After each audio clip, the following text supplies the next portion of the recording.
yang agak saya masih kesal sehingga sekarang ya. Dia mempunyai kualitas yang tinggi tetapi kesilapannya itu menyebabkan dia hilang posisi untuk menjadi wasit di final World Cup di Qatar. Kepada Torik ya, Torik Al-Qatiri. Saya juga Ya. sedap nama ini, Torik Al-Qatiri, sangat unik ya. Dan beliau sampaikan ke saya, Pak, mungkin Ya. kalau kita minta wasit yang ada di sepak bola luar, pengadil yang ada di luar, memimpin pertandingan sepak bola yang ada di Indonesia, itu atmosfernya, challenging-nya tidak akan pernah mereka dapatkan. Ya, pagi ini kita kedatangan tamu yang spesial, yaitu Bapak Subhidin Muhammad Saleh. Mungkin ada sebagian teman-teman yang nonton video ini belum mengenal sosok beliau. Nah, secara garis besar, untuk posisi sekarang, beliau merupakan FIFA Technical Instructor. Nah, tapi kalau kita bedah rekam jejak beliau, beliau ini pernah pernah menjadi salah satu wasit di Piala Dunia tahun 2010 dari Asia Tenggara.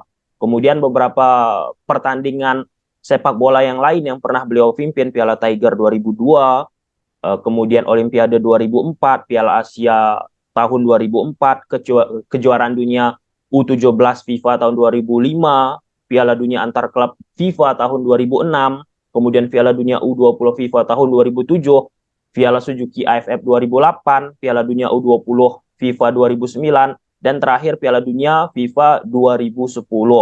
Dan beliau merupakan wasit asal Malaysia. Dan selain menjadi wasit, beliau sebagai seorang guru. Selamat pagi, Pak Subhidin Muhammad Saleh dari Malaysia. Selamat pagi kembali kepada Tommy dan juga rakan-rakan di Indonesia. Saya berasa sangat senang hati, berasa sangat gembira dapat bersama-sama dengan Tommy untuk sama-sama kita secara positifnya untuk memperkembangkan bakat-bakat pengadilan ataupun wasit di Indonesia dan juga di seluruh dunia, insyaAllah. Sebelum kita masuk lebih jauh, Pak, tentang peraturan yang ada di sepak bola, bagaimana tanggapan Bapak melihat pengadil ataupun wasit yang ada di Indonesia, Pak? Saya kagum sebenarnya dengan kompetisi ataupun itu competition di Indonesia, terutama di Liga 1 dan juga Liga 2. Apa yang saya dapat gambarkan, permainannya agak robust seperti mana yang kita jangkakan di perlawanan peringkat yang kompetitif, peringkat tertinggi. Cabarannya sangat besar kepada wasit, khususnya di Indonesia, apabila saya lihat kebanyakan insiden yang berlaku di Liga 1 Indonesia khususnya adalah sangat mencabar, ya, dari sudut teknikal dan juga fizikal dan juga mental seseorang wasit untuk mengendalikan perlawanan di Liga 1 Indonesia khususnya adalah sangat-sangat mencabar. Abaikan yang lain-lain itu mungkin ada sedikit kesilapan, ya, mistake by wasit, tetapi secara generalnya competition di Indonesia Liga 1 khususnya sangat-sangat mencabar kepada mana-mana wasit yang diberi peluang untuk mengadili perlawanan di Liga 1. Tentang challenging menjadi wasit ataupun pengadil di sepak bola Indonesia, dahulu saya pernah melakukan diskusi dengan wasit FIFA juga asal Indonesia, Jimmy Napitupulu. Mungkin Bapak masih mengenal? Iya. Jimmy ini seiring dengan saya. Saya sangat menghormati Jimmy Napitupulu dan saya akan ingat nama ini sehingga saya mati sebab nama ini sangat unik, Jimmy Napitupulu. Kami sering bergurau, kami sering bersama dan sering masih lagi berkomunikasi dan Pak Jimmy sekarang sangat mendalami dia. Kalau dalam agama itu wara orangnya itu.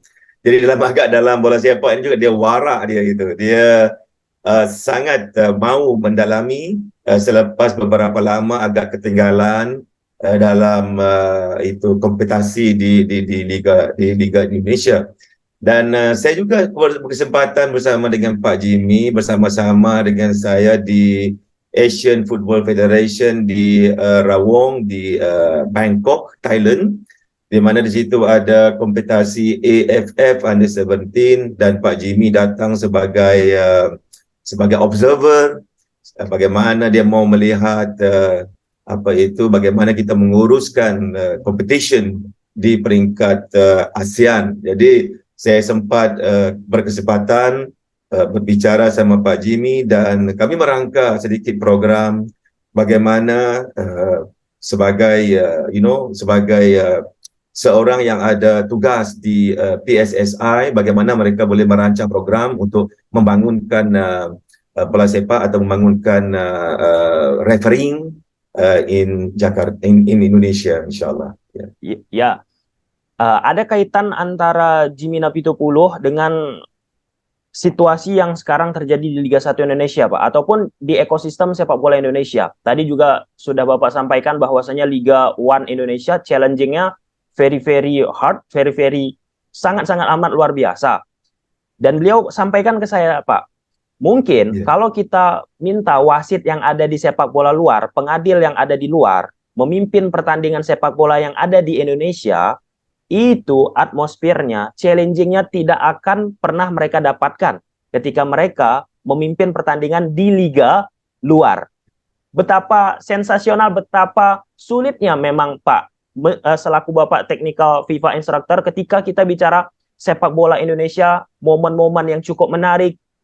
Iya, saya dapat rasakan, saya pernah berkecimpung dalam beberapa perlawanan di Indonesia. Yang pertamanya, ya, bila saya bilang tadi tentang technical ini melibatkan situasi yang mana challengingnya itu kadang-kala tidak pernah berlaku, jarang berlaku. Ya, kadang-kadang kita boleh expectation kita itu begini, tetapi unexpectation itu banyak yang berlaku di dalam apa itu Liga 1 khususnya. Contoh bagaimana mereka adanya offside. Offside ini normal, biasa normal ya. Tetapi ada yang challenging offside.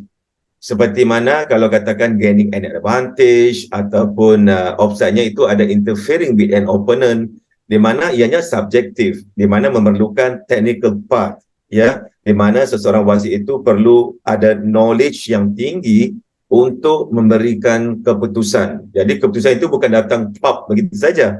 Keputusan itu datang daripada pemikiran yang masa itu mesti normal, mesti jelas, mesti memahami keperluan perlawanan tersebut, kenapa dan sebagainya, baru boleh membuat keputusan. Jadi itu satu teknikalnya. Kemudian challengingnya itu, kalau katakan mencabar itu tackle-nya itu di bahagian kebiasaannya foot, tapi sekarang banyak di bahagian upper leg contohnya. Jadi kadang-kadang itu agak macam memeranjatkan, surprise incident. Kenapa bermain begini? Mau membunuhkah? Mau mencabar ataupun challenge dengan betulkah? Ataupun ada emotional di kalangan pemain sehingga menyebabkan insiden itu berlaku agak seperti violent contohnya ya. Jadi pada pandangan wasit, seperti mana saya pernah berpengalaman dahulu, saya fikir untuk saya mana-mana pemain mereka mau bermain bola. Next, something yang is quite interesting, exciting, you know, is in Indonesia is about emotional. Penyokong ini, supporters ini, mereka sangat emosi. Ya, setiap kelibat pemain, setiap keputusan, setiap detik mereka bergerak itu membuahkan emotional in football. So ini bagus, tetapi yang agak kurang bagusnya ialah apabila ada tekanan yang sangat besar kepada wasit. Sebab itu saya bilang tadi, bukan semua referees, you know, they can officiate or in Indonesia. Like what Pak Jimmy said, kalau ada wasit daripada luar dijemput untuk mengadili perlawanan di Indonesia, mereka akan mendapat satu experience yang baru, emotional experience yang memang tidak akan didapati oleh mana-mana di country atau di dunia ini. Ini saya merasakannya semasa saya mengadili perlawanan, contohnya di Tiger Cup ataupun World Cup Qualifier, di mana Indonesia menentang Yemen ataupun Oman. Saya kurang pasti, tapi Tommy, kamu ada banyak info pasal saya. Saya sebenarnya sudah lupa itu tahun bila saya pergi menghadiri perlawanan-perlawanan, saya sudah lupa. Tapi ada beberapa momen seperti mana yang di Indonesia saya tidak lupakan, di mana momen yang itu emotional of supporters in Indonesia is very high. They're proud to become supporters for Indonesia. Saya bangga begitu. ya. Dan sekarang ini kita kenali mereka sebagai ultras, ya. Kalau di Malaysia juga kita ada ultras. Jadi ultras di Indonesia sangat mengagumkan. Sebaik saja kamu masuk ke stadium itu bergegak gempita, itu stadium itu seperti mau roboh itu. Dia punya itu lompat itu menyanyikan dia punya chanting itu. Jadi baru sekarang kita kenali sebagai ultras, tapi itu semenjak dahulu lagi sudah ada, ya. Jadi nikmat itu saya sudah rasai semasa tahun-tahun semasa saya aktif sebagai wasit sebelum saya bersara tahun 2011. Jadi itu saya bersetuju dengan Pak Jimmy. Sebab itu saya bilang bukan calang-calang ataupun bukan semua wasit mampu mengendalikan perlawanan yang berstatus begitu emosional di Indonesia. Ya, jadi saya kagum, saya kata tadi, saya be positif, saya kagum dengan wasit yang terpilih untuk mengendalikan perlawanan di Liga 1 dan Liga 2 lebih sukar dengan faktor tertentu.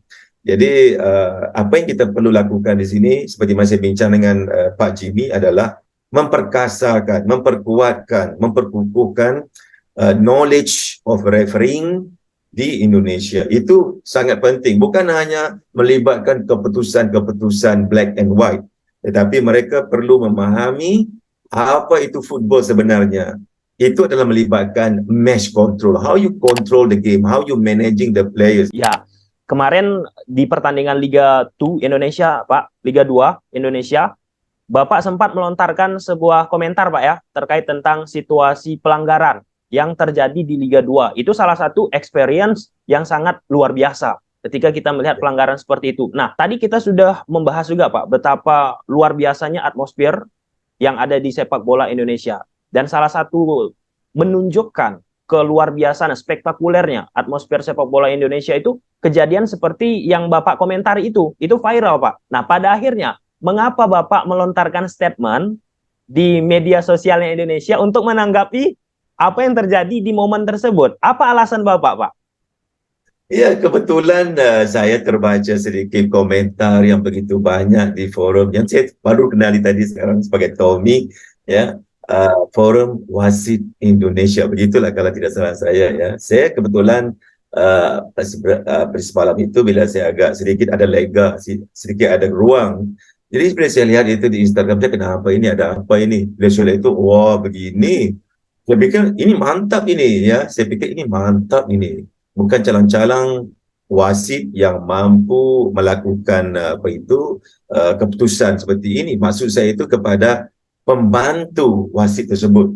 Itu yang saya ingin gambarkan, betapa beraninya seorang pembantu, sama ada full official ataupun assistant wasitnya itu. Sebab saya tidak tahu senario yang sebenarnya apa yang berlaku.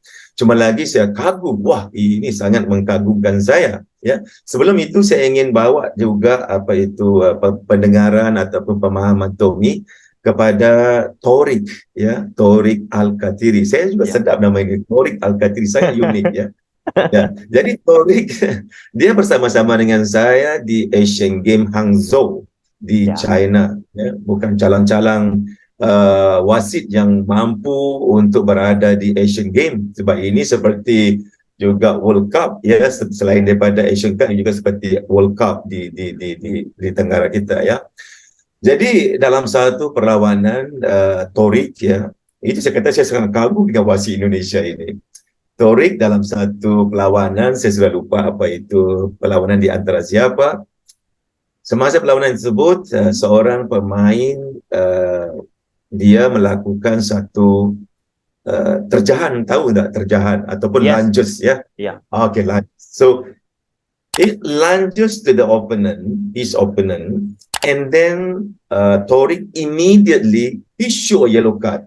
Pow, show yellow card. Alright. And then after a few seconds, ya, sebelum permainan dimulakan semula, Torik terfikir, waduh, ini bukannya yellow card ini serious foul play. He should send off his play. Dia mau mengeluarkan pemain ini sebab ini adalah berkesalahan dalam serious foul play. So Torik ini tanpa bantuan mana-mana asistennya, dia mencari-cari siapa tadi yang saya berikan yellow card itu. Sebab terlalu pantas kan, cepat dia. Sebab dia juga ada emosi. Dia kata, Kenapa emosi saya terus yellow card sedangkan sepatutnya red card? Jadi selepas a few second ataupun maybe 1 minute, then Torik find this player and then he meeting with this player and then he said to this player, my friend, this is not yellow card. I cancel the yellow card. Now I give you a red card. Then this player accept Torik punya decision and he went out. He went out. But many people start to argue. Many people start send me a message. Why this referee, make a two decision? I said, no, he make one decision. His final decision is send off the player. Not two decision. He send off the player.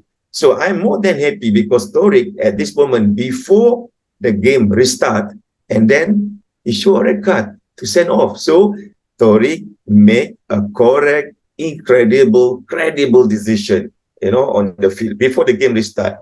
So saya harus puji dia, saya harus kagum dia. Cuma lagi dari sudut management, knowledge of football, we hope Torik beri red card semasa first incident, semasa yang awal itu beri red card. Ya, jadi itu lebih baik, tetapi lebih baik juga apabila dia telah berpikir melakukan kesilapan, dia memperbetulkan dengan segera kesilapan tersebut.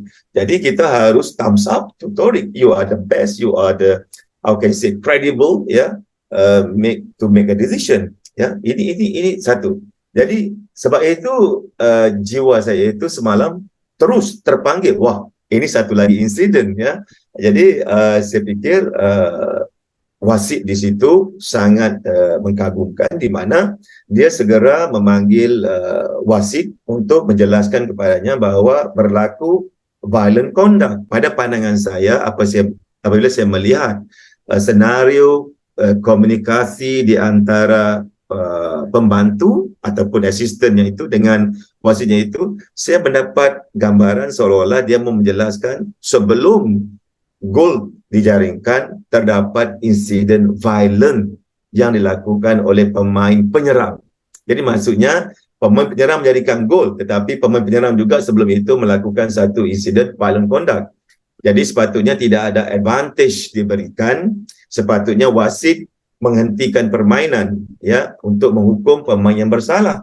Nah, jadi di situ tindakan wasitnya benar, betul, iaitu memberi hukuman. Cuma lagi saya tidak tahu apakah gol itu dibenarkan ataupun tidak.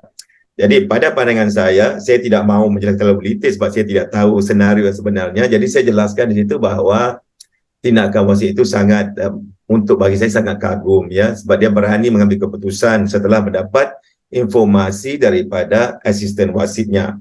Okey, apa yang perlu dilakukan? Sama seperti wasit, kita mengharapkan wasitnya itu menghentikan pada ketika kejadian sebelum gol berlaku, ya. Tetapi sekiranya gol telah berlaku, undang-undang juga membenarkan wasitnya untuk membatalkan jaringan gol tersebut dan memulakan semula dengan direct free kick ataupun sepakan percuma terus kepada pasukan yang dikasari. Jadi pemain yang dikasari di situ yang mana disiku oleh pemain lawannya. Jadi di situ saya bilang violent conduct disebabkan bola bukan dalam permainan di antara kedua pemain tersebut. Jadi itu violent conduct.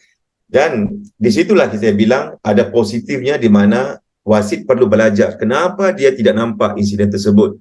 Sedangkan pada pandangan kita situasi berlaku hampir dengan wasitnya.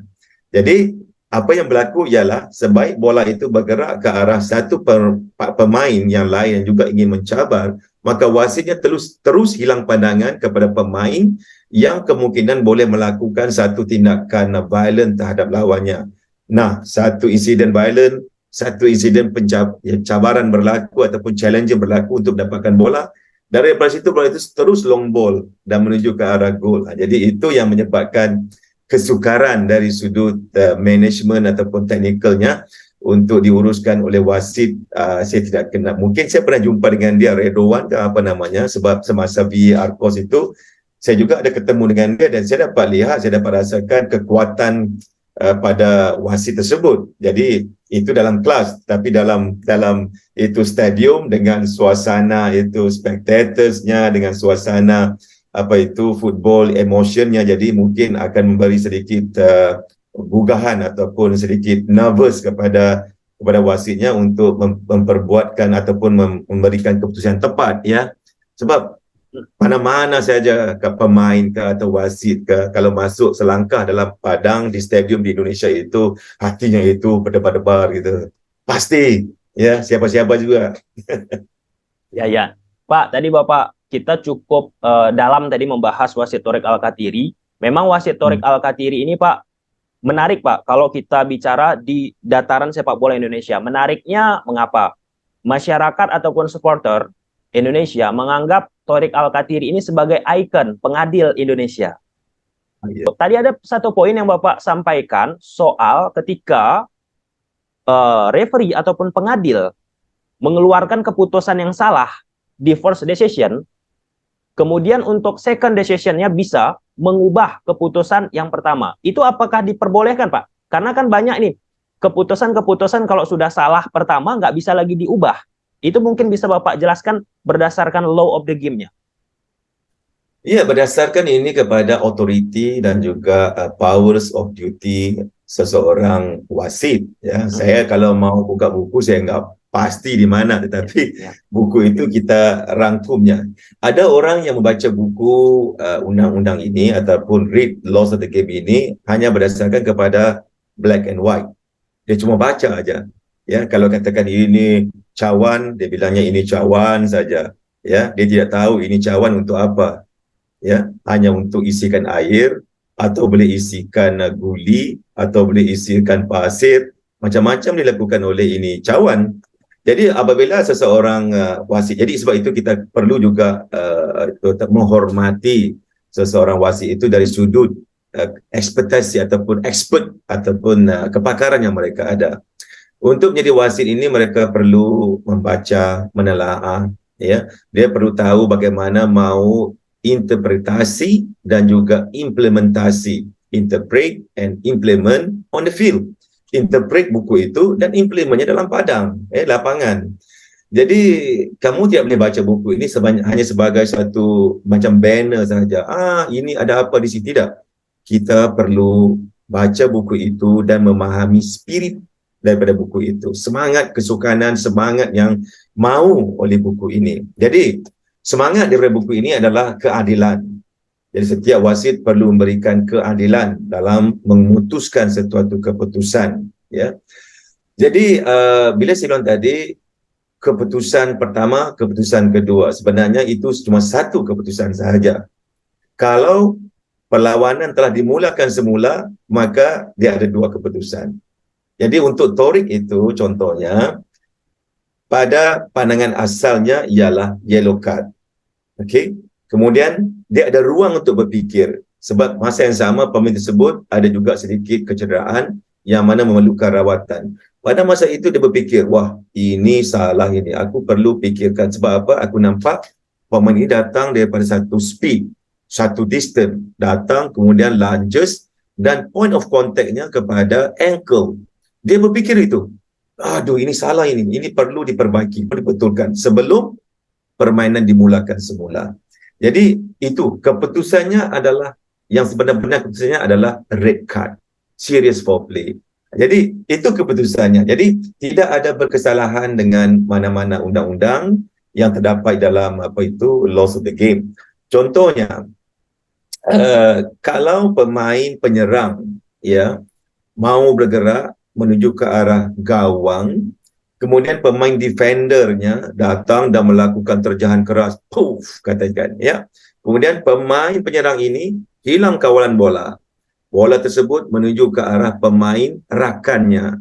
Rakannya mula bergerak untuk mau menjaringkan gol, ya, ke gawang. Jadi wasitnya boleh memberikan advantage. Teruskan permainan. Kemudian menjaringkan gol, ya. Jadi gol itu dibenarkan. Tetapi kembali kepada insiden asal, dilihat, wah, pemain ini pada asalnya tadi melakukan reckless ataupun serious. Jadi dia akan memberikan hukuman berdasarkan seriousness of their offense. Mungkin juga wasitnya itu selepas jaringkan gol, semua pemain mula celebration. Pemain yang cedera juga bangun dia. patah kakinya, tetapi dia juga celebration. Semua orang lupakan tentang insiden yang pertama tadi. Jadi wasit juga berfikir, enggak apa-apa. Semua orang sudah mula melakukan celebration, semua sudah melupakan kesalahan yang pertama tadi, mereka bermaafan. Jadi itu sikap seorang wasit, sama ada mau memberikan hukuman terus ataupun mengabaikannya atau cuma memberikan advice. Jadi itu semangat yang ada kepada wasit ini. Okey, datang kepada pemain besar tadi, kamu berhati-hati ya, tadi itu sepatutnya red card ya, jangan diulang lagi. Jadi pemain ini juga, ya ampun, saya tidak akan mengulangi lagi. Kita melihat dari sudut itu, nalurinya dia sangat-sangat itu bertaubat, contohnya tidak mau melakukan lagi. Jadi kita juga senang hati sebab kita tidak mau sebagai wasit, saya tidak mau berulang kali mau beri yellow card, mau beri red card. Sebab itu kuasa yang kita ada, tetapi empathy yang kita ada, how kita managing kita punya power itu sangat penting ya. Sebab itu yang akan menentukan perlawanan seterusnya. Contohnya kalau kamu, Tommy, buang satu pemain tinggal 10 lawan 11, permainan menjadi dull, perlawanan menjadi sangat tidak terhibur sebab 10 melawan 11. Emosi juga semakin tinggi. Jadi emosi untuk melakukan kesilapan itu lebih tinggi. Penyokong juga tidak akan gemar sebab adanya 10 lawan 11. Jadi gitu. Tapi bagi wasit ini, kita mau perlawanan itu seimbang, baik, ya, saling menghormati. Sebab itu football, saling menghormati, dan kalau menang itu menang dengan secara yang adil. Tetapi kalau pemain tidak menghormati football, tidak menghormati laws of the game, tidak menghormati undang-undang permainan, maka kita perlu mengambil hukuman, tindakan, ya. Jadi seperti apa yang berlaku kepada Torik itu, dia menggunakan kuasa yang dia ada untuk memperbaiki, memperbetulkan sebelum perlawanan tersebut dimulakan semula. Jadi tidak ada kesalahan kepadanya, dan kita seharusnya memuji, dan kita juga akan memuji dengan lebih lagi jika Torik berikan red card secara terus, sebaik saja insiden itu berlaku. Jadi itu kita katakan sebagai, it's not about mistake, it's about improvement. How we can find some areas to improve the refereeing in future, ya. Jadi bila Tommy bilang tadi pasal itu undang-undang, memang termaktub dalam undang-undang. Sifatnya ialah jika pemain melakukan kesalahan, kita perlu sama ada menghentikan dan juga atau memberi hukuman. Itu menghentikan, mulakan semula dengan itu direct free kick ataupun indirect free kick ataupun drop ball. Kalau wasit enggak tahu apa ini mistake-nya itu, dia boleh mulakan dengan drop ball. Tetapi permainan perlu dihentikan disebabkan insiden tertentu. Jadi dalam insiden yang katakan gol tadi, jadi sebelum gol dijaringkan, ada satu kesalahan besar dilakukan. Bukan kesalahan yang biasa-biasa ini, kesalahan yang besar. Sebab dalam football dia ada careless, reckless or excessive force. Dan juga challenging. Adakah challenging ini fair challenge atau unfair challenge? Jadi kalau katakan unfair challenge ialah seperti mana kalau katakan Tommy sedang bawa bola, tiba-tiba ada satu pemain yang lain datang pushing Jimmy. Pushing is tolak itu sekadar tolak, tetapi Tommy hilang kawalan bola ini. Bukan itu exaggerate ataupun mau simulation, tetapi memang jelas tolakannya itu menyebabkan Tommy hilang kawalan bola. Jadi di situ satu kesalahan berlaku. Ya, kesalahan kita katakan sebagai careless foul. Tapi dalam football ini banyak, kalau kita bermain bola ini, sentuhan physical challenge itu adalah banyak. Jadi itu kita katakan sebagai normal challenge football. Jadi kalau tidak ada challenge dalam football ini, tidak ada physical contact dalam football ini sangat aneh ini. Mungkin satu dunia yang lain, bukan dunia bola sepak itu. Ya. Pasti ada. Jadi cuma lagi wasit itu perlu jelas apakah ini satu kesalahan ataupun tidak. Kesalahannya itu ialah apabila pemain penyerang atau pemain yang mengawal bola itu hilang kawalannya disebabkan physical contact tadi. Nah, itu akan masuk, selepas physical contact itu akan masuk ke dalam sama ada careless, reckless ataupun excessive. Jadi saya pikir Tommy pun juga sekarang nampak otak itu putar-putar itu ya. Jadi bukannya mudah ya. Jadi sebab itu kita berikan wasit ini perlu dihormati, dan untuk menjadi wasit ini bukan dalam sehari dua, mereka perlu melalui pelbagai proses yang jauh dan lebih mendalam. Dan wasit juga tidak boleh complacent hari ini aku wasit, diterima sertifikasi daripada PSSI sebagai wasit Liga 1, maka dia pun tidur di rumah seperti beruang, tidak mau bangun-bangun, ya. Cuma waktu dapat call ada game baru mau pergi buat latihan, itu tidak boleh. Wasit perlu sentiasa bergerak mindanya. Wasit perlu sentiasa aktif melakukan latihan. Satu hari kamu berehat, 2 hari kamu berehat, kamu akan rasa kehilangan sesuatu. Maka itu wasit yang sebenarnya. Kalau dia merasakan kehilangan sesuatu hari ini, aku kurang sesuatu hari ini. Apa kekurangannya itu? Kekurangannya adalah dia kurang berfikir tentang bola sepak hari ini. Maka itu akan menjerumuskan dia ke arah kesilapan, ya. Salah satu hal yang viral, Pak, terkait tentang itu kejadian pertandingan Liverpool versus Spurs. Saat sudah dilihat video asisten referee, ternyata asisten wasit VAR, Pak, ya, yang ada di control room serta wasit tengah mengalami miskomunikasi. Oke, kita nggak bahas tentang perdebatan itu lagi, Pak. Ya. Komunikasi yang terjadi. Tapi ada yang menarik dilakukan oleh sepak bola Inggris. Ketika situasi kontroversi terjadi, langsung komite wasit sepak bola Inggris membuat sebuah komunikasi lewat menyebarkan di media sosialnya bahwasanya keputusan wasit salah. Seperti itu, Pak. Nah, kalau kita lihat di dataran sepak bola Asia Tenggara, Pak, sebut saja Indonesia, Malaysia, Vietnam, itu komite wasitnya ataupun Football Federation-nya tidak melakukan hal demikian. Padahal apa yang dilakukan oleh sepak bola Inggris kan secara komunikasi itu bagus banget, Pak. Untuk bisa men-share bahwa wasit ini salah, wasit ini nggak betul, wasit ini benar, dan sebagainya. Nah, sempat, Pak, sebenarnya, Pak, untuk musim lalu, Pak, Komite Wasit Indonesia, PSSI, membuat seperti apa yang dibuat oleh sepak bola Inggris. Ketika ada salah satu keputusan kontroversi, Pak, di media sosial langsung dipublikasikan bahwa wasit ini sudah benar, wasit ini sudah tepat. Nah, pertanyaan saya yang ingin saya tujukan kepada Bapak, selaku FIFA Technical Instructor, kenapa, Pak, tidak digaungkan nih, Pak, ke setiap anggota FIFA, kepada komite wasit federasi anggota FIFA untuk membuat seperti itu, Pak, edukasi kepada masyarakat lewat media sosial yang dilakukan seperti sekarang ini sepak bola Inggris. Gimana, Pak? Iya, bagus. Ini soalan yang sangat baik dan sering juga ditanya-tanya oleh kebanyakan masyarakat bola sepak. Yang pertama saya ingin sentuh terlebih dahulu bahawa bukan semua wasit di member association itu, seperti katakan di Malaysia, di Indonesia, dan mana-mana kebanyakan negara di Asia ini juga, bukan kesemuanya itu adalah wasit daripada professional under member association, ya. Contohnya association yang bayarkan, seperti contoh PSI bayar Torik 10,000 sebulan, $10,000. Kalau RM10,000 jangan diambil. $10,000 itu baru kita namakan professional referees, ya.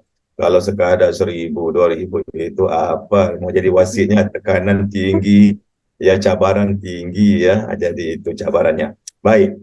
Jadi apabila kita berurusan dengan professional referees dengan unprofessional, apa itu? Bukan lism, unprofessional by payment, itu referee-nya. Contohnya mereka ada kerja sebagai guru, sebagai TNI, yaitu sebagai askar itu, ataupun tentera itu, ataupun ada yang bekerja di kantor-kantor kerajaan dan sebagainya. Kita yang menguruskan PSSI contohnya perlu melindungi mereka kerana mereka datang secara sukarela.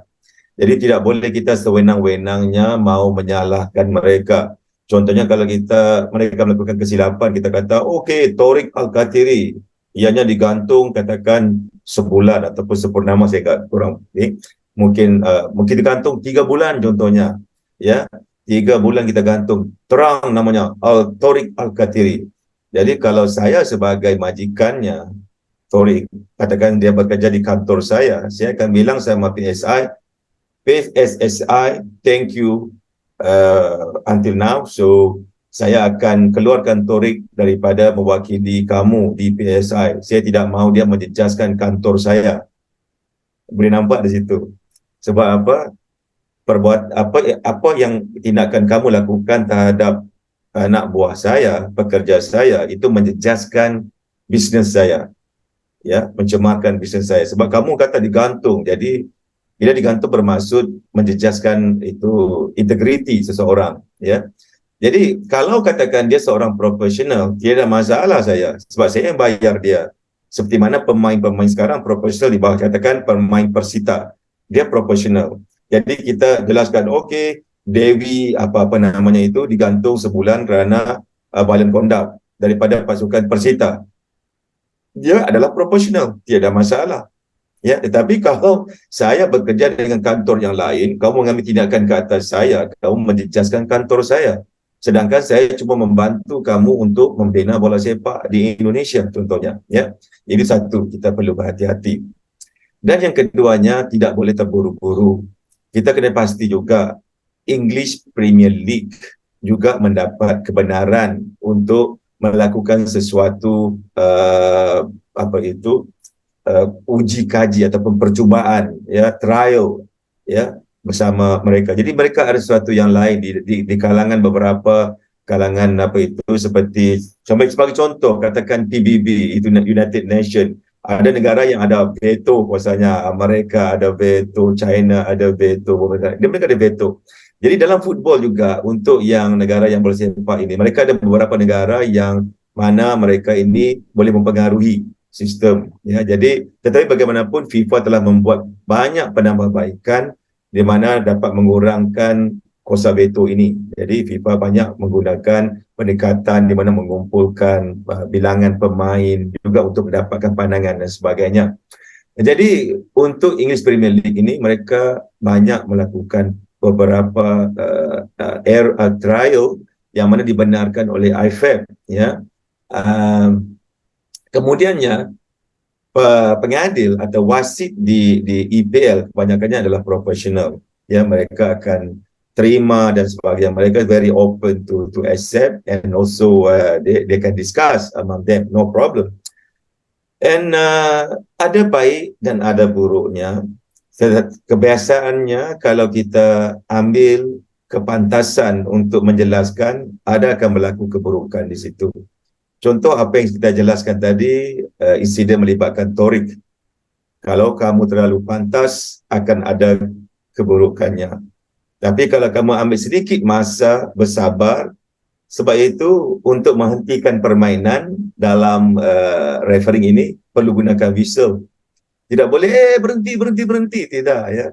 Dia perlu gunakan whistle. Bila whistle itu, kalau tiup itu, mau tiup, dia ada pergerakan, tangannya naik ke bibir, ke mulutnya, baru mau tiup. Bila tiup itu bukan tiupnya pik, tiupnya itu pik, nah tiupnya. Ada masa untuk tiupnya. Nah, di situ selepas tiup, mau tunjuk pula signalnya. Jadi itu adalah time yang dia ada, ya, di saat-saat akhir untuk membuat keputusan.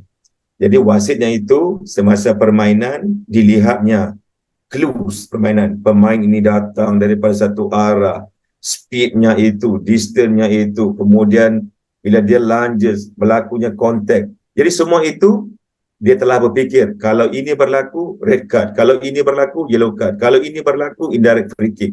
Masa itu, belum sampai lagi insiden tersebut, tapi dia sudah ada keputusan. Nah, bila keputusannya, sebaik berlaku sahaja, sudah ada informasi, dan sebaik berlaku sahaja, whistle itu diangkat. Itu untuk membuat keputusan itu. Sebaik dia belum itu, otaknya itu terus. Kalau kita dapat lihat, otaknya itu berputar-putar itu, membuat keputusan. Nah, jadi, masa itu perlu diambil untuk membuatkan final decision. Nah, jadi ada juga setengahnya itu cepat, terlalu cepat, sehingga tidak ada pemikiran langsung. Ada yang dah tiup, baru terfikir, ini salah ini. Jadi begitu. Jadi, kalau kita ambil masa yang tepat, time management yang betul untuk kita memproses insiden tersebut, maka kita buat keputusan yang tepat. Tetapi kalau kita ambil tindakan-tindakan yang terburu-buru, kemungkinan akan berlaku kesilapan. Ada negara-negara yang mana dia mengumpulkan, contohnya di Korea, ya, di Malaysia seperti ini juga kita ada juga praktiskan, di mana setiap bulan di penghujungnya itu kita buatkan press conference, di mana kita jemput semua media, wakil-wakil media untuk berada bersama dengan kita, because kita nakkan transparansi, kita mau terbuka, jelas, tidak ada kita mau sorok-sorok ini ada itu apa itu mau apa itu buruk-buruk sebagai tidak. Kita terbuka. Kemudian kita akan jelaskan apa insiden-insiden yang pada pandangan kita, insiden-insiden pada pandangan kita ini yang jadi viral, ini yang perlukan apa itu penjelasan. Kita jelaskan kepada mereka. Kemudian selepas apa yang kita jelaskan, maka berpihak pula kepada mereka media ini boleh bertanya soalan-soalan yang terkait dengan perlawanan-perlawanan sebelumnya. Jadi mereka bertanya, kita akan menjelaskan. Jadi kita tidaklah pergi situ sebagai negative thinking, cuma hanya mau menghukum wasitnya, mau menghukum apa itu pasukannya, mau menghukum PSSI-nya ke contohnya, sebab paling kita suka kalau nak viral ini di kalangan masyarakat kita ini, dia suka mencari kesalahan. Itu yang paling suka dia. Ya, kalau wasit itu berikan satu keputusan itu yang tidak memihak kepada dia contohnya, ataupun memihak kepada dia sekalipun, dia mau cari satu skill untuk viralkan situasi. Dia juga cukup buat kalau itu apa, tidak ambil cerita sepenuh, ambil cerita yang separuh saja, baru ada sensasinya. Jadi itu juga berlaku di mana-mana di dunia ini. Mereka sangat gemar itu mendapatkan rangsangan apa itu daripada satu apa itu situasi yang boleh menaikkan rating mereka. Oh, jadi siapa ini? Ini daripada media sekian-sekian. Oh, ini sangat ganas ini dia. Mereka suka begitu. Ya. Jadi bagi kita kena terima hakikat, sebab itu adalah dunia.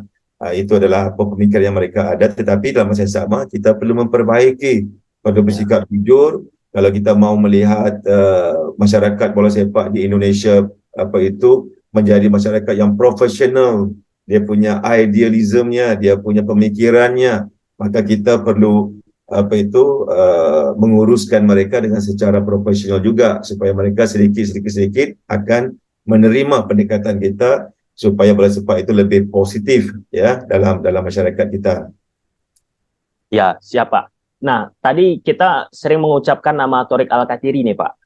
Dan Bapak juga sampaikan tentang bagaimana di Malaysia ia membuat sebuah komunikasi interaktif antara kami selaku wasit dengan masyarakat lewat media, lewat sidang media, preskon, dan lain sebagainya. Nah, ini mungkin sedikit pertanyaan menarik nih Pak, yang saya tujukan ke Bapak.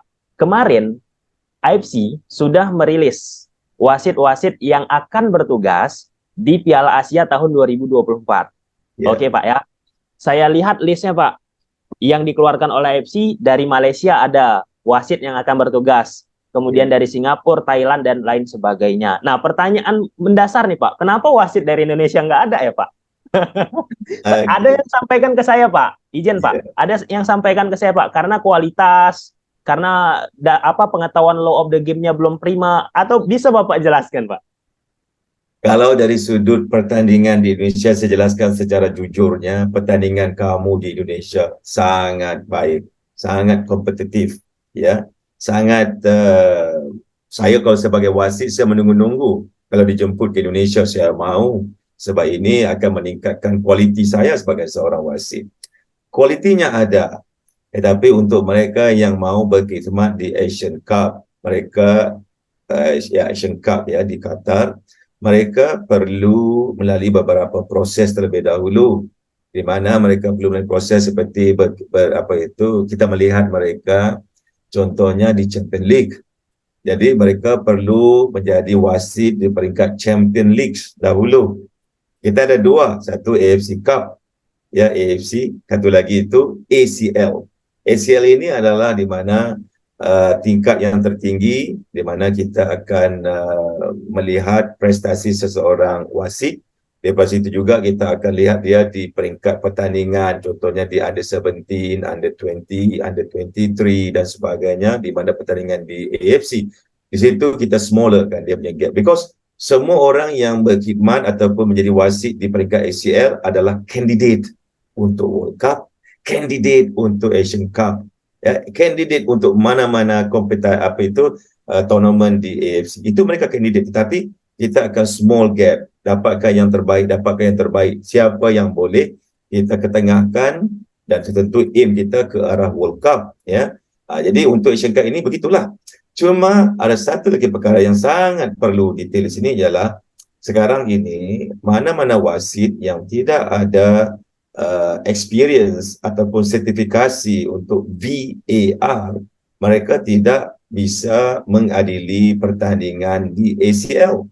Sebab ACL matches semua sekarang, ACL matches sekarang ini home and away mereka melibatkan penggunaan VAR. Ya, begitu juga apa nama untuk Asian Cup mereka ini menggunakan VAR. Jadi untuk wasit di Indonesia pada masa hadapan, insya-Allah mereka akan berpeluang. Sebab sekarang ini mereka belum lagi ada VAR sertifikasi. Jadi VAR ini akan menentukan bagaimana kamu bisa berkomunikasi dengan wasit yang lain, ya. Jadi itu penting. Jadi kalau kamu lihat dalam apa itu senarai yang official itu, mungkin ada yang keseluruhannya sekali semuanya adalah melibatkan VAR. Ada wasit wanita juga di mana mereka ini telah lama berkecimpung dan mempunyai kualiti. Bukan hanya setakat lama berkecimpung, sebab kita ada juga wasit yang lama dalam Champions League, hampir 10 tahun, 11 tahun, tapi tidak juga dia terpilih ke apa itu ACL. Jadi kita melibatkan age yang juga dia punya usia dan juga dia punya itu kualiti dia. Jadi saya harap apa yang saya jelaskan tadi itu menjawab sedikit pertanyaan ataupun kegusaran masyarakat di Indonesia. Jadi jangan fikir mereka tidak ada kualitas, ya. Mereka sangat berkualitas di Indonesia. Saya fikir Torik antara among of the best referees yang saya dapat lihat di Asian Games. Sudah tentu ada beberapa areas yang perlu diimprove oleh Torik dan juga rakannya. Saya juga ada Bambang di sana. Bambang sebagai asisten juga sangat mengagumkan saya dalam peringkatnya itu, melihat dia punya agility, sprinting, apa itu explosive, dan juga dia punya increasing the speed, ya, and then understanding football, ya, dia punya knowledge is very high. So saya fikir dalam sedikit masa lagi dengan sedikit sentuhan daripada beberapa pakar-pakar di Indonesia seperti Pak Jimmy, ya, Pak Maspo dan sebagainya itu, mereka ini dengan apa itu nasihat-nasihat yang diberikan, insya-Allah mereka akan dapat memberikan impak yang besar di AFC dan juga di dunia nanti, insya-Allah. Ya Pak. Tadi ya kenapa saya tanya ini ke Bapak, wasit Indonesia di Piala Asia tidak dipanggil? Menurut catatan sejarah, Pak, mungkin Bapak tentu memiliki catatan yang lebih dalam. Terakhir kali, Pak, wasit asal Indonesia mendapatkan kesempatan memimpin laga krusial, Pak, ya, event internasional, meski ini mungkin event yang akan saya sebut bukan under FIFA, yaitu Jimmy Napitupuluh, Pak, di tahun 2004, Pak, pertandingan final Piala Tiger. Nah, setelah 2004 atau 2007, Pak, pertandingan Thailand menghadapi Filipina, Pak. Nah, setelah wasit Jimmy Napitupuluh terakhir kali memimpin pertandingan tersebut, nggak ada lagi, Pak, wasit Indonesia yang memimpin pertandingan-pertandingan krusial. Kalau misalnya pertandingan-pertandingan yang dari sisi atmosfer ada, kita sebut aja Torik Alkatiri pernah Pak kan memimpin pertandingan AFC dan lain sebagainya. Nah, ini mungkin menjadi pertanyaan netizen, Pak, warga Indonesia. Kenapa pertandingan-pertandingan krusial wasit Indonesia itu jarang diberi kesempatan, Pak? Okey, sekali lagi itu nama Jimmy Napitupuluh. Kalau saya dapat sorot kembali pengalaman bersama dia sewaktu saya menjadi wasit dahulu, saya juga jealous sama dia. Saya ada perasaan cemburu. Jealous not in the negative way but in the positive way, healthy way. Jealous, ya. Saya kagum sama Jimmy ini sebab dia ini budaknya kecil, orangnya kecil, ya. Orangnya kecil tapi hatinya keras. Ya. Dia selalu bilang sama saya, aku Batak, dia bilang gitu. Saya bilang, oh, Batak ini kuat orangnya, ya. Tapi itu saya cuma kagum dengan dia itu dari sudut dia punya fitness dia itu. Ya, saya bilang, kamu Jimmy bagaimana begitu fit, ya, begitu. Sebab saya ini orangnya tidaklah terlalu rendah, tidak terlalu tinggi. Jadi pergerakan saya itu, kaki saya panjang berbanding dengan Jimmy. Jadi kalau saya bergerak tidak sepantas Jimmy, tetapi saya hampir sampai sama-sama aja. Personality yang berbeza, ya. Tetapi saya kagum sama Jimmy sebab pergerakannya itu, explosive movement-nya itu sangat pantas. Jadi apabila saya kesempatan sama dia, saya mau tahu apa yang dia buat. Dia bilang sama saya, aku fokus kepada latihan. Setiap hari aku akan berlatih begitu begini. Walaupun tanpa support daripada mana-mana pihak, aku tetap berlatih, ya. Jadi latihan membuatkan dia menjadi sukses, ya. Jadi itu satu. Kemudian saya minta maaf kalau saya ini kekurangan sesuatu mungkin menyentuh mana-mana pihak yang mungkin menyebabkan mereka curiga sama saya ataupun mereka terasa sentuh hati dengan saya. Di Indonesia juga berlaku sedikit kekecohan dari sudut pentadbirannya, sehingga ada yang digantung dan sebagainya, ada isu-isu tertentu dalamannya itu, yang ini juga menyebabkan kesukaran kepada mana-mana department untuk memberikan lebih peluang. Sebenarnya mereka ada ramai wasit di Indonesia pada ketika Jimmy itu, ada ramai lagi beberapa nama yang lain, tapi saya tidak berapa ingat nama. Saya cuma ingat Jimmy sebab dia antara yang outstanding referees in AFC, not only Indonesia, in AFC. The way he communicate, the way he's deal with the players, deal with the official, deal with the team, is really amazing. It's really give me some motivate my mind to do something. How Jimmy can do what I cannot do. So saya selalu berfikir begitu, ya. Dan komunikasi kami pada ketika itu tidaklah berfikir tentang bagaimana mau meningkatkan kualiti bola sepak di Indonesia ataupun di Indonesia. Tidak, kami cuma berfikiran bagaimana kita melihat sama sendiri untuk mempertingkatkan kualiti kita, ya. Dan berkaitan dengan tadi itu, ada yang masanya Indonesia itu digantung sebentar oleh FIFA disebabkan ada beberapa isu pentadbiran dan sebagainya. Jadi kalau digantung hari ini, ya, gantungnya hari ini, tetapi proses untuk menggantungnya itu bermula mungkin setahun ataupun setengah tahun. Jadi disebabkan itu proses untuk refereeing di Indonesia itu terganggu. Katakan digantung sebulan atau digantung setahun, untuk memulihkan semula bukannya immediately selepas penggantungan. Dia juga mengambil masa setahun, 2 tahun baru dia mau kembali. Nah, di Indonesia berlaku, saya pikir ada 2 insiden pergantungan itu. Digantung, diterima, digantung kembali, dan diterima. Jadi, proses itu memberi gangguan kepada refereeing di Indonesia. Jadi saya pikir itulah ruang gelap yang berlaku di mana kita gagal untuk menonjolkan beberapa wasit daripada Indonesia. Bagaimanapun, saya pikir titik permulaan itu telah pun bermula daripada under 17 di Thailand. Kalau tidak salah saya tidak sempat ke sana disebabkan family matters. Saya tidak boleh ke Indonesia, ke Bangkok pada ketika itu untuk AFC under 17, tetapi saya menerima maklum daripada beberapa pegawai, saya menerima maklum daripada direktur yang dia juga sangat tertarik dengan Torik. Dia bilang, Torik ini budak yang baik ini, ya, cuma kita mungkin tidak dapat gunakan dia sebelum ini disebabkan faktor tertentu di Indonesia, di PSI. Dan selepas itu Torik bersama saya di Asian Games, dan saya dapat lihat, ya, secara umum generalnya this is outstanding from Indonesia. Tetapi sudah tentu ada beberapa areas, ya, yang mana saya perlu memperbaiki, dan saya telah berbicara sama Torik dan juga Bambang apakah areas yang dia perlu perbaiki untuk berada di dalam level world class, ya, top class referees, ya. Sebab setiap wasit yang mewakili MA-nya seperti Malaysia, Indonesia, Singapura, or whatever country, they are coming with their mentalities, with the Indonesian mentalities of football. Singapore datang with dia punya philosophy of football in Singapore. So, what is a challenge for us as instructor in any competition is to bring them in one corner.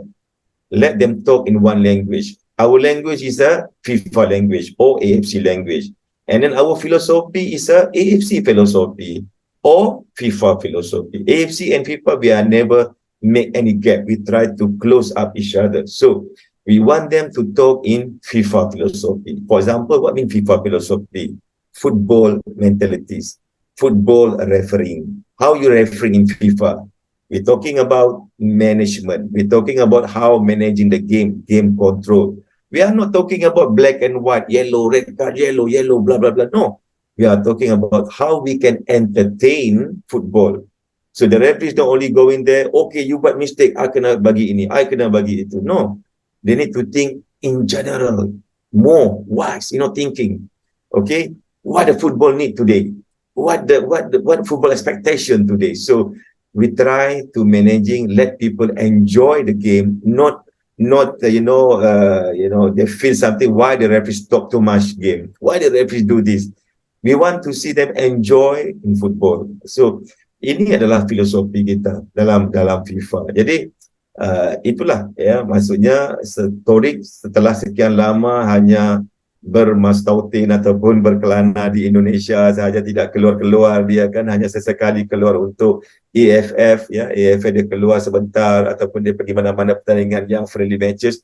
Now he's coming to competition where many people, many refereeing from many member association bersatu bersama di situ, dan dia dapat belajar, dia dapat mendekati begini caranya di peringkat internasional, begini caranya untuk mendekati pemain sebagainya.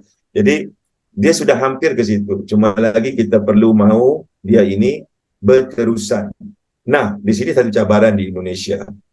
Ini biasa berlaku. Mana-mana wasit yang telah keluar untuk satu-satu kompetisi di peringkat internasional, mungkin lebih daripada 2 minggu, apabila mereka pulang ke negara asal mereka, contohnya Torik pulang ke Indonesia, pasti dia akan melakukan sesuatu yang dilihat janggal. Apa ini wasit? Kemana dia berilmu ini, berguru ini? Di Gunung Krakatau kah? Di Gunung Everest kah? Okay, di Gunung itu Bukit Bendera di Penang kah? Jadi di manakah dia berguru ini sehingga dia membuat keputusan seperti ini?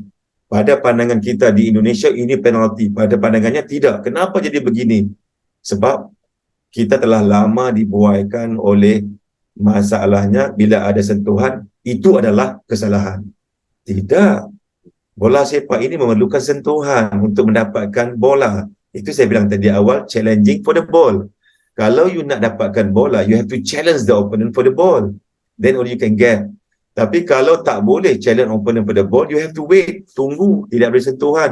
Seperti main badminton kan, tunggu je bola datang, shelter itu pulangkan kembali. So now, not all context, especially inside the penalty area, is an offense.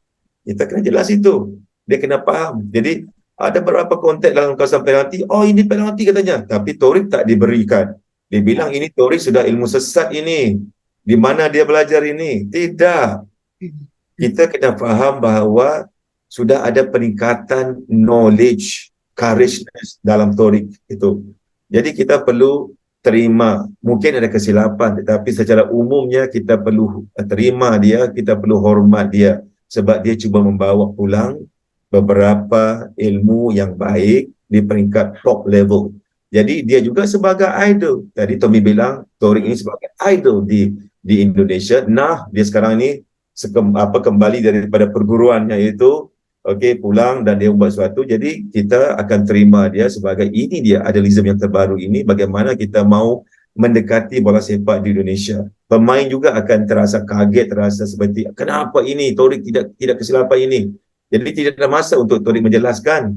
Tetapi mereka harus menghormati, respect untuk accept, agree or disagree. But you have to agree with apa yang Torik telah berikan. Nah, selepas itu terpulang kepada panel untuk menjelaskan sama ada benar ataupun tidak. Seperti mana Tommy bilang tadi, mungkin kita boleh adakan sesi bicara sama media setiap hujung bulan itu ya, bila semuanya sudah tenang, duduk dahulu. Sebab apa yang berlaku di EPL, situasi itu masih panas. Ya, ada ketikanya kopi itu kalau panas diminum itu terbakar lidahnya. Ya, ada juga nasi saya suka nasi Padang itu. Kalau makan panas-panas tidak boleh, tapi kalau makan suam sedikit sedap dia. Ya, jadi jangan terburu-buru. Biar dahulu semuanya kumpul dahulu, bukti-bukti evidence dikumpul dahulu sampai ketika press conference-nya sudah sejuk. Masa itu semua sudah ada otaknya itu, pemikirannya itu telah normal. Sebelumnya enggak normal. Kalau baru berlaku itu seperti anak pulang-pulang, ada orang bilang anak kamu mencuri, terus kita tampar anak kita kan. Menangis dia. Tiba-tiba datang seorang lagi, Pak, minta maaf, bukan anak kamu, anak yang lain yang mencuri. Jadi kamu telah terburu-buru memukul dia. Jadi kita harap itu harus bersabar. Jadi berdasarkan pada pengalaman saya di Malaysia sebelum ini, semasa saya menjadi itu executive member, saya adakan press conference setiap bulan. Jadi saya terbuka kepada semua media untuk bertanya. Saya tidak ada mau sembunyi-sembunyi. Kalau pengadil atau wasit di Malaysia, kita bilang pengadil, ya, di Indonesia wasit. Kalau wasitnya ada berlaku kesilapan, saya bilang, saya minta maaf, ini kesilapan. Tapi kesilapan ini adalah honest mistake. Bukan dia mau buat kesilapan ini, tetapi disebabkan cabaran semasa dalam permainan itu berlakunya kekhilafan ataupun mistake yang mana kita perlu adakan development untuk improve dia. Jadi janganlah kita memukul dia. Tetapi pengalaman itu menunjukkan bila berlakunya press conference, terlalu kurang yang mau bertanya. Terlalu kurang mau bertanya. Sebab apa? Sudah sejuk. Sebab mereka sudah memahami. Tetapi sebaik saja selepas perlawanan, kita akan dapat lihat besoknya itu media. Bukan besok, sebelum perlawanan habis. Di WhatsApp-nya, di Telegram-nya, di YouTube-nya. Macam-macam itu. Semuanya menunjukkan bahawa mereka betul. Mereka mau mendapatkan berlumba-lumba siapa mau mengeluarkan itu isu terlebih dahulu. Ya, itu sebaik ataupun sebelum. Jadi mereka suka begitu. Tetapi bila sudah lama begitu 30 hari, 29 hari lebih kurang, jadi bila kita sampai masanya buat press conference, masing-masing yang terlebih awal itu panas sudah sejuk, ya sudah boleh makan. Yang itu minuman panas pun sudah sejuk, boleh diminum. Tambah lagi aisnya, jadi Milo ais lagi sedap dia. Jadi mereka sudah kurang mau bertanya. Jadi mereka lebih enak, dan apa yang saya dapat fahamkan ialah mereka mahu mendekati Malaysia FM ataupun di Indonesia mereka mahu mendekati PSSI. Mereka mahu menjadi sebahagian daripada keluarga PSSI. Jadi mungkin PSSI boleh memfikirkan sesuatu bagaimana kita boleh menggabungkan semua media ini menjadi sebahagian keluarga kita yang bisa terbuka dan bisa membantu secara positif. Walaupun ada yang negatif, tapi kita cuba eratkan persaudaraan kita ini untuk membangunkan, bukan hanya untuk wasit, tetapi untuk football di Indonesia secara khususnya. Ya, Ya, ya Pak. Kalau kita bicara tentang area pengadil, wasit ini memang nggak terasa Pak. Udah hampir 1 jam kita bicara. Nah, ini pertanyaan terakhir Pak. Nggak kerasa Pak ya? Iya. Ya, ini pertanyaan terakhir Pak. Ya. Tadi yang Bapak sampaikan tadi, jabarkan semuanya, saya pernah Pak, bukan pernah sih, belum lama ini Pak, belum lama ini sekitar 1 bulanan, 1 month, melakukan diskusi dengan Thoriq Al-Kathiri. Yang Bapak sampaikan tadi, bahwasanya nggak semua kontak yang terjadi di area penalti itu penalti. Nah, lantas disampaikan oleh Thoriq Al-Kathiri ke saya Pak, dijelaskannya seperti apa yang Bapak sampaikan tadi. Jadi terbukalah pikiran saya. Sedangkan ketika saya lihat referee lain yang ada di Liga 1, Liga 2 Indonesia, setiap ada kontak kadang menganggap itu penalti. Ataupun sebagian orang yang ada di Indonesia Pak, menganggap semua yang ada kontak harus penalti. Nah, jadi momen-momen seperti itu saya mendapatkan insight dari Thoriq Al-Kathiri yang tentunya itu pun berasal dari Bapak juga pastinya. Nah, pertanyaan pamungkasnya Pak. Dulu Liga 1 Pak, Liga 1 Indonesia sempat menggunakan wasit asing. Wasit asing misal seperti Ali Reza Pagani itu pernah Pak di Liga 1 Indonesia. Kemudian ada Aaron Evans dari Australia pernah di Liga Indonesia. Nah, tapi yang menjadi problemnya Pak, ketika wasit-wasit tersebut, kita nggak usah meragukan pengalaman experience Ali Reza Pagani, kemudian Aaron Evans, wasit referee FIFA. Tapi ketika mereka bertugas di Liga Indonesia, wasit-wasit tersebut, pengadil-pengadil tersebut tetap Pak melakukan kesalahan-kesalahan yang kalau kita bicara track record mereka harusnya tidak melakukan hal demikian lagi. Inilah keunikan sepak bola Indonesia mungkin Pak. Itu mungkin bisa Bapak jelaskan ke masyarakat Pak. Iya, saya bilangkan tadi ya. Oke, saya tidak mau menyalahkan mereka sebab masa itu mungkin mereka masih muda lagi, ya. Dan sekarang ini Adi Reza juga akan berkhidmat di Asian Cup dan sebelumnya itu juga di World Cup, ya. World Cup.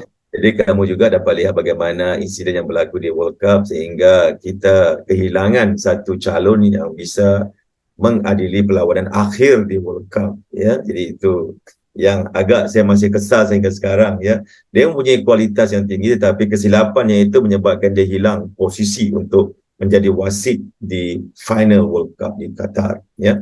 Baik, ada wasit yang suka mengambil jalan mudah disebabkan keunikan masyarakat penyokong di Indonesia.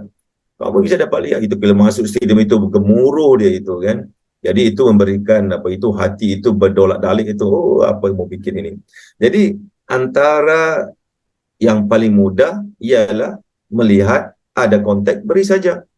Itu yang dimaukan oleh masyarakat bola sepak di Indonesia. Asal konteks, berikan saja. Jadi mereka akan enjoy, mereka akan suka. Ya, mereka akan celebrate your decision. They will celebrate your decision once you give offense when they have any contact. So that's why I said not all contact in football is a offense, ya. Jadi apa yang dilakukan oleh Torek itu mungkin tidak disenangi oleh lain-lain masyarakat bola sepak di Indonesia. Because what? Because it's against the emotional of football in Indonesia. So now Torek they give a learning process to football in Indonesia. Hey, this is not an offense. Okay? Sebab pemain juga mengambil ruang ataupun peluang daripada sentuhan. Contohnya dia tahu ada sentuhan di bahagian bahunya. Terus dia terjatuh. Terus jadi lemah dia. Seolah macam itu cerita si Gondrong kan, ada ilmunya itu kan, sentuh satu jari terus jatuh dia kan.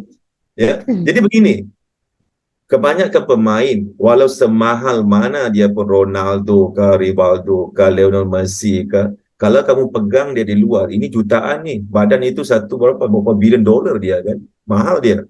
Kalau kita pegang dia, ditarik baju ini di luar kawasan penalti, tidak jatuh dia, ya.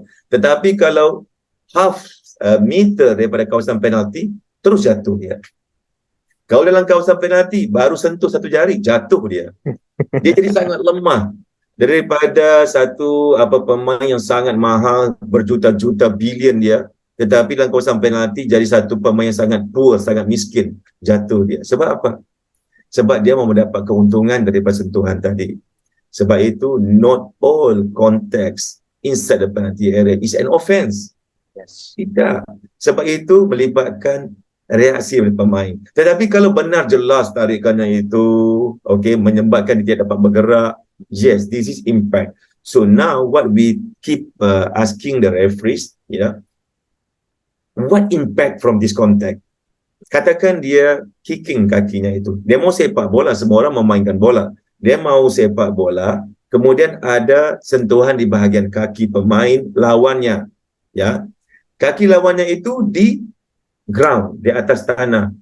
Mantap, kekal dia seperti konkrit itu bangunan yang tertinggi di Indonesia itu. Tidak mampu digugat lagi kakinya. Tetapi kalau kakinya itu di hampir tanah, dia mau meneruskan pergerakannya. Kemudian ada kontak yang menyebabkan kakinya itu hilang daripada kedudukan asalnya. Sepatutnya menapak di sini. Tapi sebabkan tolakan kamu, dia menapak ke sisi dan terus dia terjatuh. Itu impaknya. Ada impak.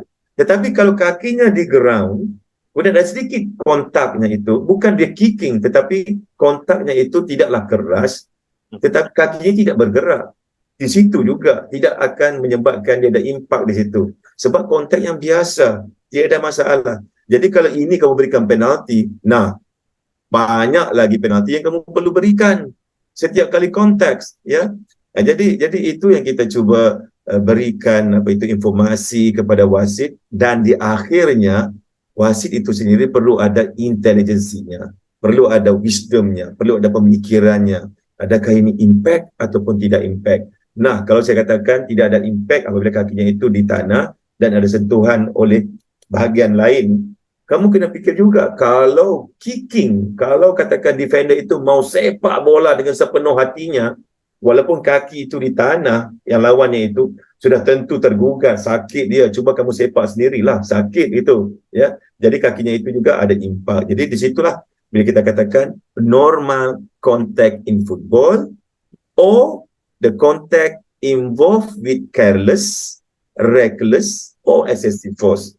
Kalau sekadar kontak yang normal without any impact, for between careless or reckless, bisa aja kita teruskan permainan, ya, itu tidak ada apa-apa. Jadi maksudnya itu permainan itu tidak tergugat oleh sentuhan tadi. Ya, jadi saya ulang kembali, wasit mungkin Torik khususnya mungkin memberikan sedikit impak yang berlainan daripada wasit-wasit yang lain di Indonesia. Jadi kita perlu menerima, memahami, understanding why Torik do this, because Torik receive already a great information from many instructor outside from Indonesia. So we have to accept, kita kena ada understanding dan kena hati yang terbuka, tulus kalau kita mau melihat itu Indonesia coming back to top level refereeing in the world. So we have to work hard. We have to accept for something that not a personal. It is not about personal. Sometimes kita punya penyokong ataupun mungkin juga some of the instructor daripada Indonesia yang bekas-bekas wasit lama-lama itu, kita perlu throw out, please, buangkan semua ini yang old thinking ini, yang ini opinion ini. Kita mesti go forward, positive with the new technologies, positive with the new approach in football. So, not a personal opinion. We have to accept to learn something from outside. Not just, okay, dulu-dulu saya jadi wasit ini, saya pukul aja. Dulu saya wasit, saya bawa parang, saya bunuh dia. Tidak, itu zaman-zaman gondrong, itu zaman-zaman itu persilatan dulu. Ini zaman-zaman yang kita menggunakan intelijen untuk mengawal perlawanan. Jangan sesekali kalau ada yang instruktur itu bilang, oh zaman saya dulu. Abaikanlah dulu zaman-zaman kamu itu, zaman kamu tidak ada Zoom ini, zaman kamu tidak ada itu WhatsApp, zaman kamu tidak ada Telegram. Zaman dulu itu, kamu juga melakukan banyak kesilapan tetapi terkawal disebabkan apa? Itu isu berkaitan dengan kamu itu hanya akan dikeluarkan selepas 1 atau 2 hari sebab masa itu newspaper kena cetak dahulu. Sekarang tidak sempat, belum lagi perlawanan habis sudah WhatsApp-nya itu. Pak Torik, minta maaf saya bukan itu presiden itu kan.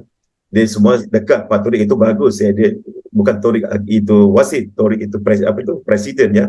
Sangat bagus dia sangat mau mendampingi semua orang ya, dia mau mendapatkan semua informasi.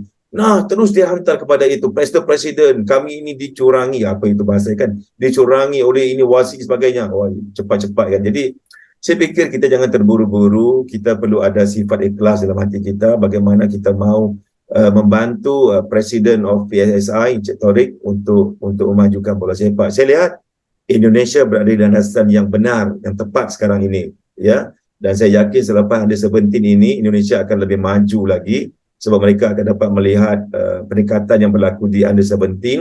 Jangan hanya kita celebrate because Indonesia host for Under 17 World Cup for FIFA, but we need to learn from this Under 17 how the referees officiate the game, how the referees make a decision, recognizing a foul, and then we can see something what mean foul for the FIFA, and then we also implement this VAR.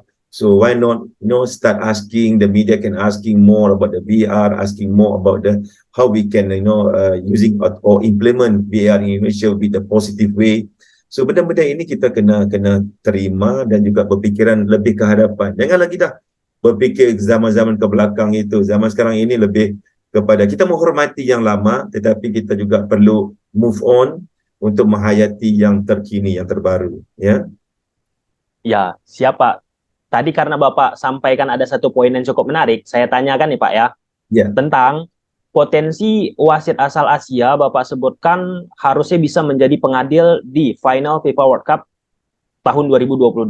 Nah, memang siapa Pak wasit tersebut?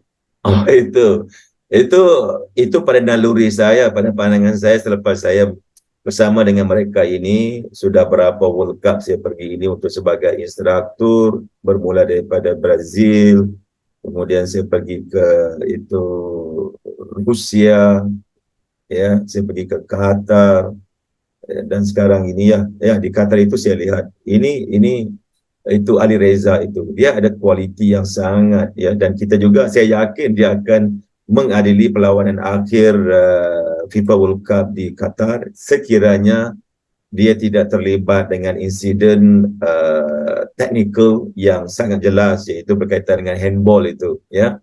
Kalau itu dia tidak terlibat, saya yakin sepenuh-penuh hati saya daripada apa yang pembacaan saya bersama-sama dengan instruktur yang lain, dan juga saya dapat baca itu apa pemikiran bos saya di sana, dia sudah mau meletakkan Ali Reza itu sebagai perlawanan akhir wasitnya itu, ya. Tapi disebabkan itulah insiden yang di luar expectation kita, yang mana dia melakukan kesilapan yang sukar diterima, sebab tim juga akan terasa kalau kita kekalkan dia terus, jadi tim ni akan fikir, kenapa dia melakukan kesilapan yang besar, kamu masih lagi lantik dia. Nah, jadi itulah kekangan, itulah yang masalahnya yang menyebabkan Ali tidak berada dalam posisi untuk menjadi perlawanan akhir itu. Jika tidak, sudah pasti dia berada di situ. Nah, soalnya Pak, wasit Ali Reza Pagani, pengadil Ali Reza, ini salah satu top of mind juga bagi masyarakat Indonesia, Pak. Karena salah satu referee yang sering memimpin dahulu, Pak, ya, 2017-2018 pertandingan Liga 1 Indonesia. Nah, pada saat FIFA World Cup tahun 2022 kemarin, pas referee Ali Reza Pagani memimpin, masyarakat Indonesia menjadi bahan pembicaraan viral, Pak. Viral. Nah, muncul pertanyaan-pertanyaan, question mark. Tahun 2017 di Liga 1 Indonesia menjadi sorotan juga karena beberapa kesalahan-kesalahan. Tapi kok bisa berkembang improvement gitu sampai akhirnya di Piala Dunia tahun 2022. Nah, ini penutup Pak. Terakhir Pak ya. Apa yang mau Bapak sampaikan kepada wasit Indonesia Pak? Saya yakin ini Pak. Ada wasit-wasit kita termasuk Torik Al-Katiri pun pasti nonton ini Pak. Apa yang mau Bapak sampaikan? Ya, bagi saya yang pertamanya ialah jangan berhenti daripada belajar. Jangan pikir yang kamu tahu semuanya. Ya, lagi banyak kita belajar, lagi banyak kita rasakan kebodohan dalam diri kita. Itu pasti sebagai seorang wasit.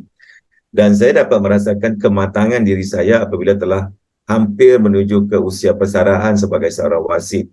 Dan apabila saya bersara sebagai wasit, baru saya dapat lihat dengan lebih jelas, lebih luas lagi bahawa banyak lagi kesilapan yang telah saya lakukan sebelum ini yang mana saya boleh sepatutnya perbaiki dengan mudah. Di mana itu?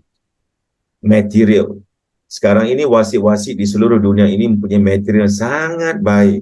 Kamu ada instruktur yang baik, kamu ada ruang untuk bicara yang baik. Nah, seperti sekarang ini apa yang Tommy buatkan ini bicara dalam bicara. Contohnya kita kumpulkan idea-idea dan kita bicara secara positif untuk meningkatkan. Jadi gunakan ruang-ruang ini untuk memperbaiki. Jangan fikir you are the boss, don't make a mistake. The boss sometimes make a mistake. So always thinking positive, jadi manager yang baik. Sebagai wasit kita managers yang baik di mana kita menguruskan pemain-pemain. Pemain-pemain ini adalah klien kita atau anak-anak kita ataupun anak di kantor kita. Kita kena faham apa pemain ini perlukan, kenapa pemain ini bertindak ganas, kenapa pemain ini bertindak begini, begitu dan sebagainya. Jadi dengan memahami senario ini dengan lebih luas, maka kamu akan menjadi wasit yang baik. Ingat, jangan sesekali berhenti daripada belajar. Jangan sesekali daripada memikir kamu adalah yang terbaik di kalangan yang terbaik. Tidak. Belajar walaupun daripada kalangan anak yang kecil. Sebab anak yang kecil ini memberikan input apa yang dia lihat daripada kamu. Dia lihat kamu sebagai seorang enemy. Kamu kena pastikan yang kamu bukan enemy kepada dia. Jadi belajar bagaimana aku harus menjadi rakan kepada budak kecil ini. Jangan fikir orang tua di kantor yang sedang makan itu soto itu tidak tahu bola sepak. Kamu kena pahami mereka berfikiran daripada sudut mereka.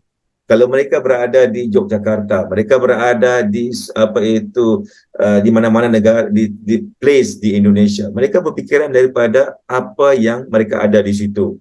Kalau dia born di Bali, maka mereka berfikir secara Bali. Bagaimana kamu perlu menggarapkan ini supaya mereka menerima kamu sebagai wasit yang adil di kalangan mata mereka.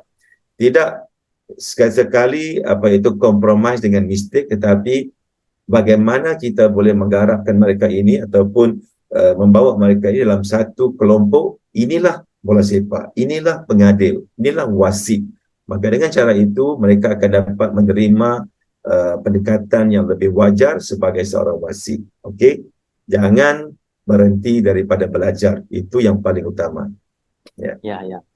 Yang poin terakhir Pak, itu pun sampai ke saya itu Pak. Saya pun jangan pernah berhenti belajar dari Bapak. Insyaallah.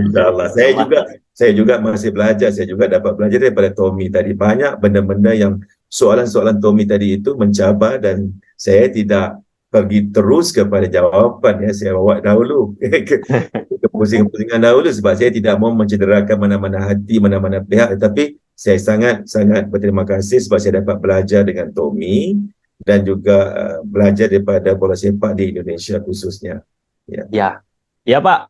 Terima kasih Pak ya atas kesempatan yang Bapak luangkan, dan jangan pernah bosan-bosannya Pak. Kalau misalnya ada kesempatan kita diskusi, karena kalau kita bicara sepak bola, football, Ya. 1 jam, 2 jam, 3 jam, rasanya kurang cukup Pak. Iya, benar betul. Iya, Ya. iya, iya. Sekali lagi terima Iya Pak. kasih Tommy ya, terima kasih banyak-banyak, terima kasih kepada seluruh peminat-peminat bola sepak di Indonesia. Terima kasih.